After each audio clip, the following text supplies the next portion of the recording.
निरंतर जब तक भगवान ने जीवन दिया है तब तक हर प्राणी के लिए भगवान की कथा को श्रवण करते रहना चाहिए। भगवान की लीलाओं का चिंतन करना चाहिए। भगवान के कर्तव्यों का जो भगवान ने निर्वाह किया है उन कर्तव्यों को अपने जीवन में अपनाना चाहिए। कथा का परम लाभ कब है?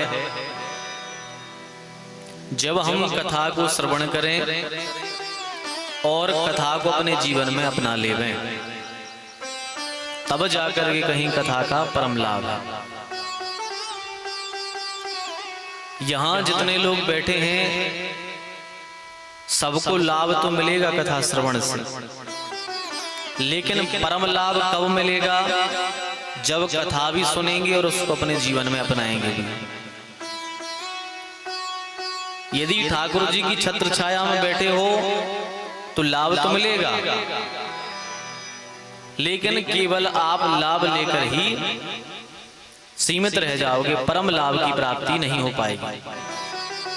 परम लाभ की प्राप्ति इसी में है कि कथा सुनो और कथा को जीवन में उतारो। कथा सुननी ही किस लिए चाहिए? कथा पुण्य के लिए नहीं सुनी जाती कि हमें पुण्य मिल जाए।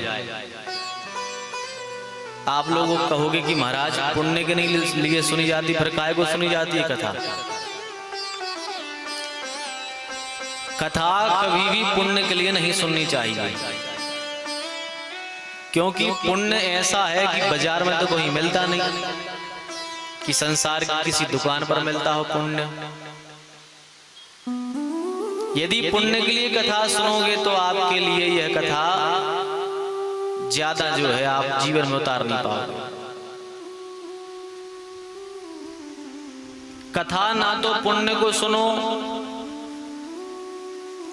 और ना ही व्यवहारिक के कारण कथा सुनो।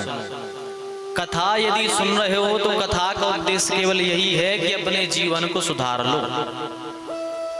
जीवन में जितनी गलतियां हमसे हो चुकी हैं, अब वे गलतियां हमारे जीवन में अब ना हो पाए।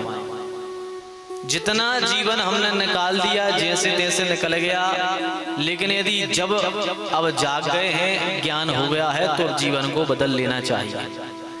और कहते भी हैं कि जब जागो तब सवेरा। आधी जिंदगी निकल चुकी है, आधी रह गई है, तो अपन ने अभी तक जीवन में जितनी गलतियां करी हैं उन सब गलतियों को कथा से सीख करके उनको सुधार करके यदि जीवन निर्वाह करेंगे, कथा में बैठ करके पुण्य को नहीं सुनेंगे, अपने जीवन को बदलने के लिए सुनेंगे कथा, तो कथा का परम लाभ व्यक्ति को प्राप्त होगा। और ऐसा लाभ होगा कि इस लोक में भी उसका आनंद मिलेगा और मरने के बाद परलोक में भी यश की प्राप्ति होगी।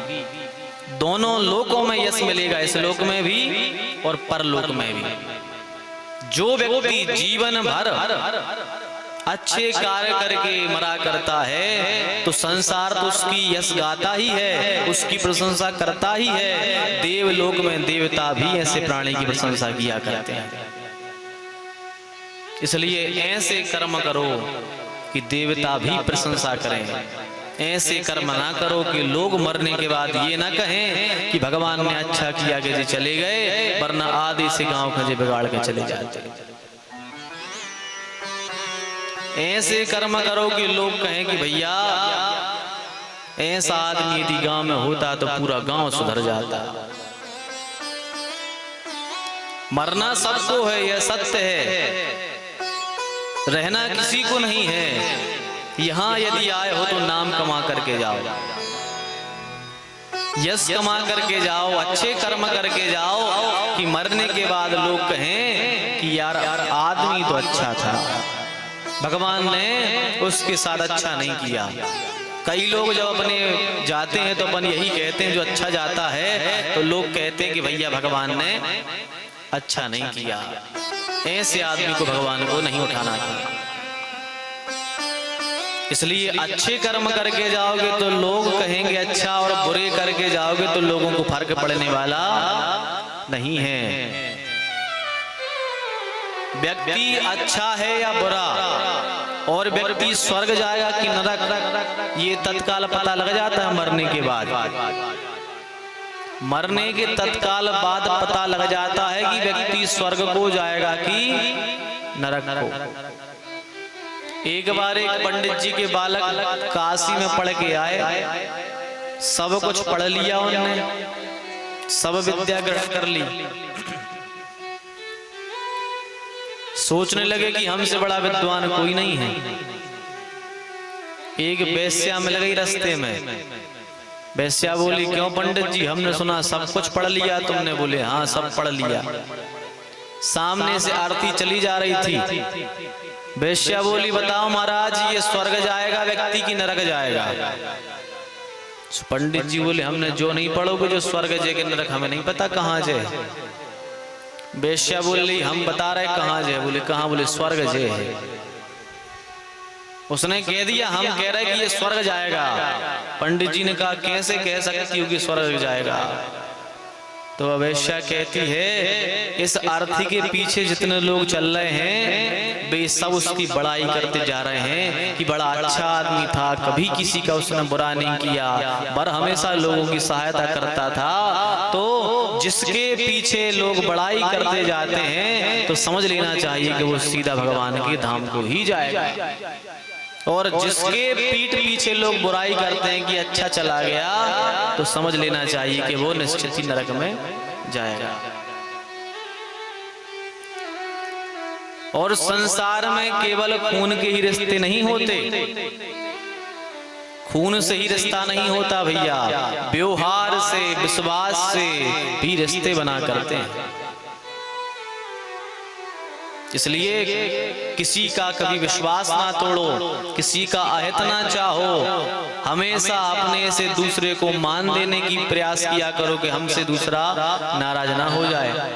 दूसरे को मान देना सीखो, और जीवन सात्विक तरीके से निर्वाह करो, सात्विक तरीके से जीवन को जियो। यदि इस तरीके से जीवन जियोगे तो निश्चित भगवान के धाम को जाओगे। इसलिए समय निकाल करके भगवान का भजन भी किया करो। भगवान ने मानव तन दिया है तो भजन करो, टाइम से भोजन करो।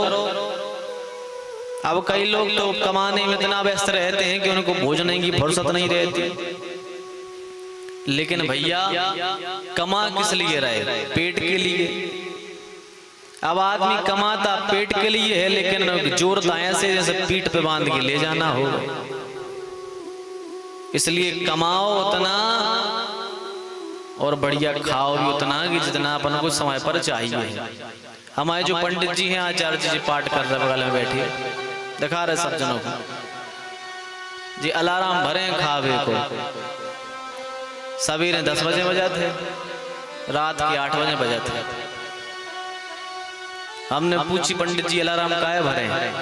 कब भूल जाते खाओ।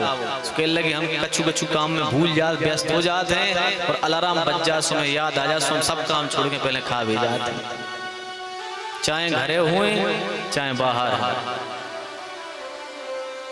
अलार्म भरे हैं मतलब खाने पीने का नियम से होना चाहिए। टाइम से भोजन करो। क्यों कमा रहे भैया? अपन खाने ही को कमा रहे, और यदि खा ही नहीं पा रहे तो काय का धन है। एक दिन मर जाएंगे, सुबह सब धन धरो रह जाते, नहीं ढंग से खा पाए पी पाए और मर गए। मेहनत करो, अच्छी बात है, कमाओ, लेकिन अपने शरीर का भी ध्यान रखो, क्योंकि कहा है पहला सुख निरोगी काया। पहला सुख है निरोगी काया। आपका शरीर स्वस्थ है तो सब कर लोगे, और शरीर स्वस्थ नहीं है तो कुछ नहीं कर पाओगे। पहला सुख निरोगी काया, दूजा सुख घर में हो माया। बढ़िया टाइम से भोजन करो, टाइम से काम करो, और फिर घर में माया हो तो काम की है। और तीजा सुख मीठी बोलने वाली होवे पत्नी, और चौथा सुख है आज्ञाकारी होवे संतान। जिसके यहाँ ये चार चीजें हैं, समझ लो कि संसार में वही सुखी है। अब कमाए सो रहे, गधों गाय के लादे हम जैसे गधों गाय कर रहे हैं और बस लगे जा रहे हैं। पता है अपन को देख करके जानवर भी हंसा करते हैं।